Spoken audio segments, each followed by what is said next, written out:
ధనురాశి వారికి మధ్యస్థమైనటువంటి ఫలితాలే చెప్పబడ్డాయి. ప్రత్యేకించి శని వక్రగతి ఈ వారంతో పూర్తయిపోతూ ఉండడం వల్ల తిరిగి ఆయన రుజుమార్గంలో ప్రయాణించడం ధనురాశి వారికి వ్యతిరేకమైన ఫలితం. 12వ స్థానమందు రవి, 12వ స్థానమందు కుజుడు, 12వ స్థానమందు శుక్రుడు, ఇక్కడికి 4 గ్రహాలు వ్యతిరేకమైన ఫలితం. అష్టమ గురుడు వ్యతిరేకమైన ఫలితం. అలాగే తృతీయ రాహు యోగించే గ్రహం కాదు, చంద్రుడు మాత్రమే ఈ వారంలో కొంత అనుకూలిస్తున్నారు, ఆయనతో పాటు బుధుడు. ఎందుకు గ్రహాల గురించి చెప్పవలసి వస్తుంది అంటే, ఇన్ని గ్రహాలు ప్రతికూలంగా ఉన్నప్పుడు కొన్ని సందర్భాల్లో ఇబ్బంది పడవలసినటువంటి పరిస్థితులు ఏర్పడతాయి ఆకస్మికంగా.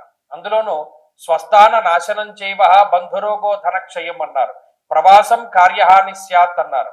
అంటే ఇక్కడ రవి కుజ శుక్రగ్రహాలు కలిపి ప్రయాణాలపై ఎక్కువ ప్రభావాన్ని చూపెడతాయి, స్థాన మార్పు స్థాన చలనము ఇత్యాది విషయాలపై ప్రభావాన్ని చూపెడతాయి.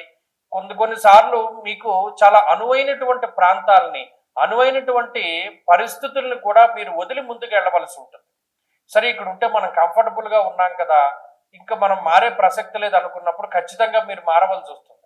ఉదాహరణకి ఈ కుర్చీలో కూర్చున్నారు, ఈ కుర్చీ బాగుంది, మీకు సౌకర్యంగా ఉంది, కానీ ఎవరో పెద్ద ఆయన వస్తాడు, తప్పనిసరిగా కుర్చీ ఇవ్వాలి. లేవక కూర్చుంటే అక్కడ మీ ఇది పోతుంది, మీ యొక్క జ్ఞానమో లేకపోతే మీ యొక్క బుద్ధో సరిగ్గా పనిచేయట్లేదని మిగతా వాళ్ళందరూ తిట్టుకుంటారు.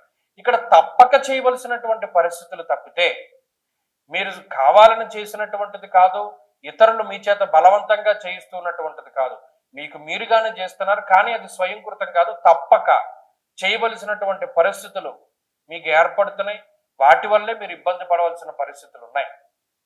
ఉదాహరణకి ఎక్కడికో ఏదో పని మీద వెళతారు, మీరు మంచి ఉద్దేశంతోనే వెళతారు, కానీ తీరా వెళ్ళేసరికి అక్కడ ఉన్నటువంటి పరిస్థితులు ప్రభావితం చెంది అది గజిబిజి గందరగోళంగా మారుతుంది. ఏమీ తోచని పరిస్థితుల్లో ఇంకో పని చేయవలసి వస్తుంది, ఆ చేసిన ఇంకో పని మీకు రివర్స్ కొడుతూ ఉంటుంది. ఇది జాతకం. కాబట్టి ధనురాశి వారు జాగ్రత్తగా ఉండాలి. కొన్ని సందర్భాల్లో టైం వేస్ట్ అయినా, డబ్బు వేస్ట్ అయినా, శక్తి ఎనర్జీ వేస్ట్ అయినా సరే మాట్లాడకుండా ఊరుకోవడం చాలా ఉత్తమం. ఇందులో సౌమ్యంగా ఉండడం, మాట్లాడకుండా ఉన్నంత ఉత్తమం ఇంకోటి లేదు. ఈ రాశి వాళ్ళకి ఖర్చు పెట్టవలసి వచ్చినప్పుడు అసలు ఏమీ లేదనుకునే మీరు ఖర్చు పెట్టాలి.